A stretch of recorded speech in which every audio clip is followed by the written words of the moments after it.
है गाइस, कैसे हैं आप लोग। मुझे उम्मीद है आप लोग अच्छे तरीके से पढ़ रहे होंगे। जैसा कि हम लोग एक शॉर्ट वीडियो की क्लासेस लेकर के चल रहे थे, जो कि 10 मिनट के अंदर पूरे लेसन को हम लोग रिवाइज कर सके, डेरिवेशन और उसके पूरे थॉट को लेकर के। ठीक है, तो उस लेसन को हम लोग देखते हैं, बहुत इंपॉर्टेंट है। केवल आप बैठे बैठे रजाई में भी इसको आसानी से पढ़ सकते हैं। जैसे फर्स्ट लेसन, इसमें मैंने लेसन चूज किया है तापीय प्रसार, thermal expression. What is thermal expression? क्या होता है? जब हम किसी चीज को हीट करते हैं तो क्या होता है, वह फैलता है, बट उसको अगर हम क्या करते हैं, ठंडा करते हैं तो क्या होता है, वह सिकुड़ता है। तो गर्म करने में फैलना और ठंडा करने में जो सिकुड़ने की घटना होती है, उसी को हम क्या कहते हैं, तापीय प्रसार कहते हैं। ठीक, जैसे मैंने फर्स्ट जैसे लिखा है टेम्परेचर। टेम्परेचर क्या होता है? किसी पदार्थ का एक ऐसा गुण होता है जो उसकी गर्म अथवा ठंडेपन का अनुमान लगाता है। जैसे हम किसी चीज को बोलते हैं ना कि फिर यह 10 डिग्री सेंटीग्रेड है और यह 100 डिग्री सेंटीग्रेड है, तो उसका मतलब ठंडा है या गर्म हो, उसकी क्वालिटी को जो डिफाइन करता है उसको हम टेम्परेचर बोलते हैं। उसमें क्या होता है, दो वस्तुओं के ताप के भिन्न भिन्न मतलब दो वस्तुओं के ताप में जो अंतर को रिप्रेजेंट करता है, उसे हम उष्मा बोलते हैं ना। जो ताप में परिवर्तन होता है एक अवस्था से एक से दूसरे में, उसको हम क्या बोलते हैं, उष्मा बोलते हैं। जैसे हम अपने हाथ को आपस में क्या करते हैं, रगड़ते हैं। पहले टेम्परेचर कम था, बाद में टेम्परेचर क्या हो जाता है, बढ़ रहा है। हम वहां पे स्पष्ट करते हैं कि यहाँ पे उष्मा होती है। स्केल ऑफ टेम्परेचर है। टेम्परेचर को स्केल में मेजरमेंट करने के लिए जैसे थर्मामीटर्स हो गया, ठीक है, इसमें रिलेशंस पूछा जाता है। जैसे सेंटीग्रेड हो गया, रिलेशंस फाइंड करने के लिए नॉर्मल से क्वेश्चन आते हैं। ठीक, ideal gas equation. Ideal gas equation क्या होता है? इसकी डेफिनेशन सिंपल होती है कि आइडियल गैस तो आपने पढ़ा होगा कि ऐसी गैस जो बायल और चार्ल्स के रूल का पालन करते हैं, उसको हम आदर्श गैस कहते हैं।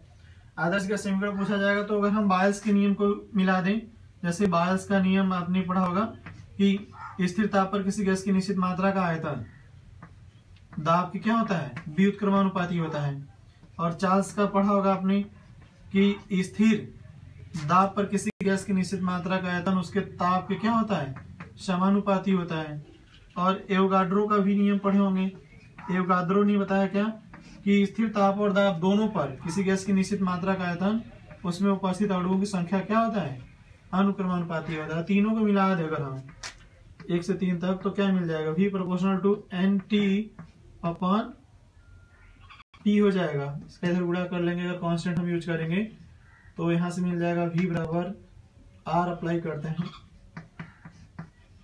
या PV इक्वल टू N और T। ये हमारा आदर्श गैस समीकरण होता है। ठीक, बायल चार्ल्स और एवोगाड्रो को मिला देते हैं तो आदर्श गैस समीकरण मिल जाता है।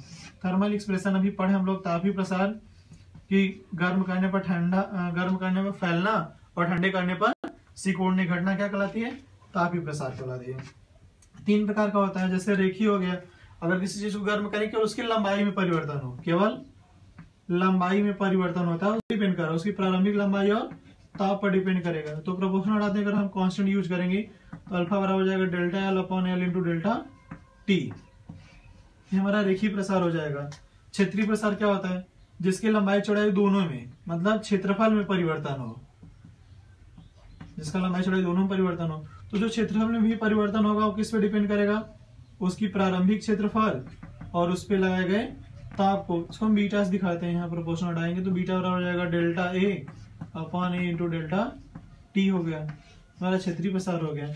आयतन प्रसार, जिसकी लंबाई चौड़ाई ऊंचाई तीनों में परिवर्तन हो। अगर हम बल इस पर मतलब गर्म करें, उसकी लंबाई चौड़ाई ऊंचाई तीनों में बदल जाए, मतलब आयतन अगर परिवर्तित हो जाए, तो वहां पे जो प्रसार होता है उसको आयतन प्रसार बोलते हैं। तो आयतन में जो परिवर्तन होगा किस पे डिपेंड करेगा, उसके प्रारंभिक आयतन और ताप पर। यहाँ से gamma equal to delta V upon V into delta T आयतन प्रसार हो गए। इसमें रिलेशंस पूछे जाते हैं अलग अलग।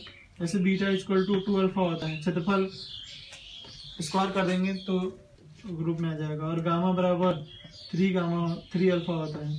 तीनों में रिलेशन होता है, alpha ratio beta ratio gamma बराबर 1:2:3, ऐसे करके क्वेश्चन। देखिए स्पेसिफिक हीट क्या होता है, विशिष्ट ऊष्मा। ज्यादा किसी पदार्थ को गर्म करने में जो दी गई ऊष्मा होती है वह किस पे डिपेंड करती है, उसके प्रारंभिक द्रव्यमान और ताप पे डिपेंड करता है। अगर यहाँ से हम प्रोपोर्शनल चीज हटाएं तो कोई कांस्टेंट लगाता है, तीनों में रिलेशन होता है, alpha ratio beta ratio gamma बराबर 1:2:3, ऐसे करके क्वेश्चन। देखिए स्पेसिफिक हीट क्या होता है, विशिष्ट ऊष्मा। दादा किसी पदार्थ को गर्म करने में जो दी गई ऊष्मा होती है वह किस पे डिपेंड करती है, उसके प्रारंभिक द्रव्यमान और ताप पे डिपेंड करता है। अगर यहाँ से हम प्रोपोर्शनल हटाए तो कोई कांस्टेंट लगाते हैं, mc डेल्टा टी, सी की वैल्यू हो जाएगा delta Q upon M into delta T. ठीक है, अगर हम m बराबर 1 ग्राम ले लें और डेल्टा t बराबर 1 डिग्री सेंटीग्रेड, तो यहाँ से क्या मिलेगा, c equal to delta Q. तो इसकी सिंपल डिफिनेशन होती है कि किसी 1 ग्राम पदार्थ का ताप 1 डिग्री सेंटीग्रेड बढ़ाने के लिए जो हमें ऊष्मा की आवश्यकता होती है उसी को हम क्या बोलते हैं, स्पेसिफिक हीट। ये दो प्रकार का होता है, एक Cp और एक Cv, स्थिर दाब पर विशिष्ट ऊष्मा और स्थिर आयतन पर विशिष्ट ऊष्मा के नाम से जाना जाता है।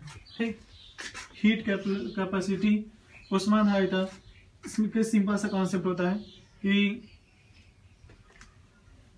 संपूर्ण द्रव्यमान का, जैसे मैंने एक ग्राम यहाँ पे लिया था, बट यहाँ पे संपूर्ण द्रव्यमान का ताप 1 डिग्री सेंटीग्रेड बढ़ाने के लिए जो पदार्थ को दी गई ऊष्मा होती है उसे हम क्या बोलते हैं,